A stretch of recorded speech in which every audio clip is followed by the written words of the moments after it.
Then Moses summoned the leaders of the tribes of Israel and told them, "This is what the Lord has commanded. A man who makes a vow to the Lord or makes a pledge under oath must never break it.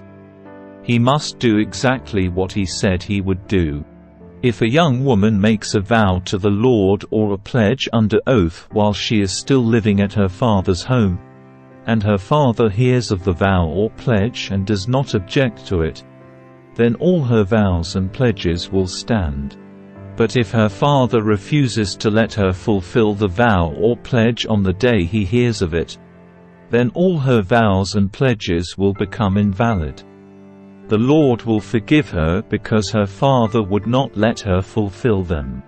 Now suppose a young woman makes a vow or binds herself with an impulsive pledge and later marries. If her husband learns of her vow or pledge and does not object on the day he hears of it, her vows and pledges will stand. But if her husband refuses to accept her vow or impulsive pledge on the day he hears of it, he nullifies her commitments, and the Lord will forgive her. If, however, a woman is a widow or is divorced, she must fulfill all her vows and pledges. But suppose a woman is married and living in her husband's home when she makes a vow or binds herself with a pledge. If her husband hears of it and does not object to it, her vow or pledge will stand. But if her husband refuses to accept it on the day he hears of it, her vow or pledge will be nullified, and the Lord will forgive her. So her husband may either confirm or nullify any vows or pledges she makes to deny herself. But if he does not object on the day he hears of it, then he is agreeing to all her vows and pledges. If he waits more than a day and then tries to nullify a vow or pledge, he will be punished for her guilt. These are the regulations the Lord gave Moses concerning relationships between a man and his wife, and between a father and a young daughter who still lives at home. Then the Lord said to Moses, on behalf of the people of Israel, "Take revenge on the Midianites for leading them into idolatry. After that, you will die and join your ancestors." So Moses said to the people, "Choose some men, and arm them to fight the Lord's war of revenge against Midian. From each tribe of Israel, send 1,000 men into battle." So they chose 1,000 men from each tribe of Israel, a total of 12,000 men armed for battle. Then Moses sent them out, 1,000 men from each tribe, and Phinehas son of Eleazar the priest led them into battle. They carried along the holy objects of the sanctuary and the trumpets for sounding the charge. They attacked Midian as the Lord had commanded Moses, and they killed all the men. All 5 of the Midianite kings, Evi, Rechem, Zur, Hur, and Reba, died in the battle. They also killed Balaam son of Beor with the sword. Then the Israelite army captured the Midianite women and children and seized their cattle and flocks and all their wealth as plunder. They burned all the towns and villages where the Midianites had lived. After they had gathered the plunder and captives, both people and animals, they brought them all to Moses and Eleazar the priest, and to the whole community of Israel, which was camped on the plains of Moab beside the river Jordan, across from Jericho. Moses, Eleazar the priest, and all the leaders of the community went to meet them outside the camp. But Moses was furious with all the generals and captains who had returned from the battle. "Why have you let all the women live?" he demanded. "These are the very ones who followed Balaam's advice and caused the people of Israel to rebel against the Lord at Mount Peor. They are the ones who caused the plague to strike the Lord's people.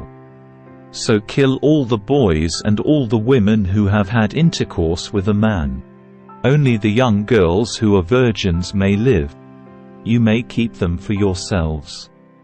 And all of you who have killed anyone or touched a dead body must stay outside the camp for 7 days. You must purify yourselves and your captives on the 3rd and 7th days. Purify all your clothing, too, and everything made of leather, goat hair, or wood." Then Eleazar the priest said to the men who were in the battle, "The Lord has given Moses this legal requirement. Anything made of gold, silver, bronze, iron, tin, or lead, that is, all metals that do not burn, must be passed through fire in order to be made ceremonially pure. These metal objects must then be further purified with the water of purification. But everything that burns must be purified by the water alone. On the 7th day you must wash your clothes and be purified. Then you may return to the camp."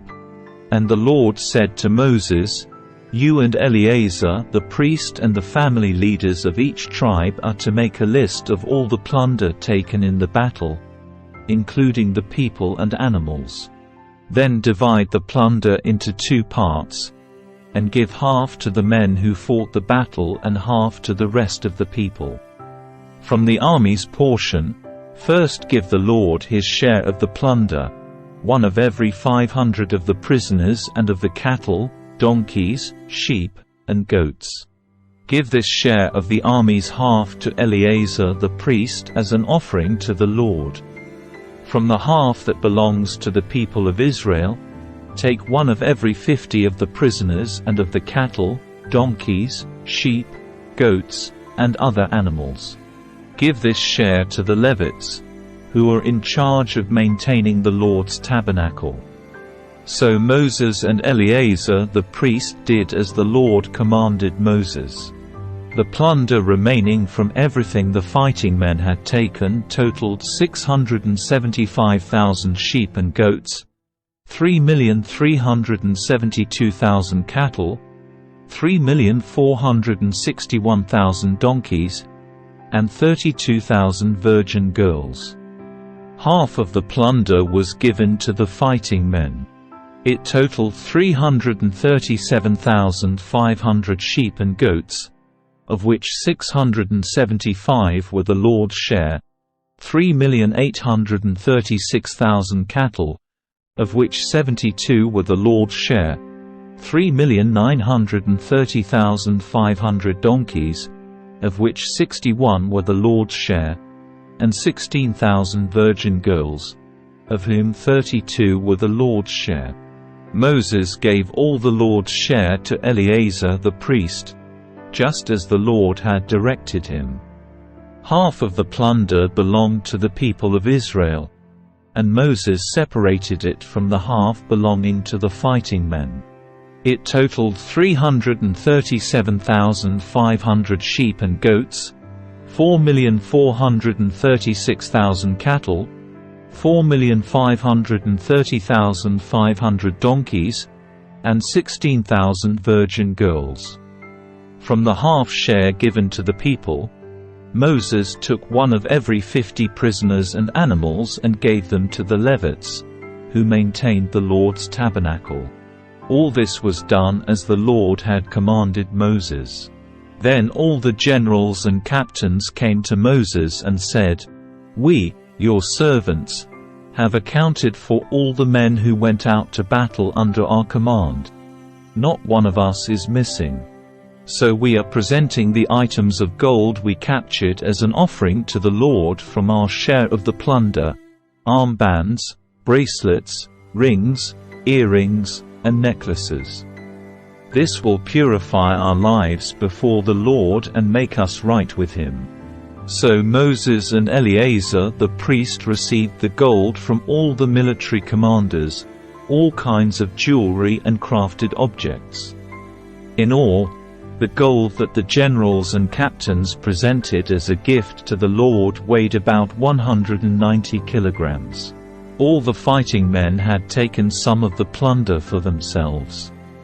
So Moses and Eleazar the priest accepted the gifts from the generals and captains and brought the gold to the tabernacle as a reminder to the Lord that the people of Israel belonged to him.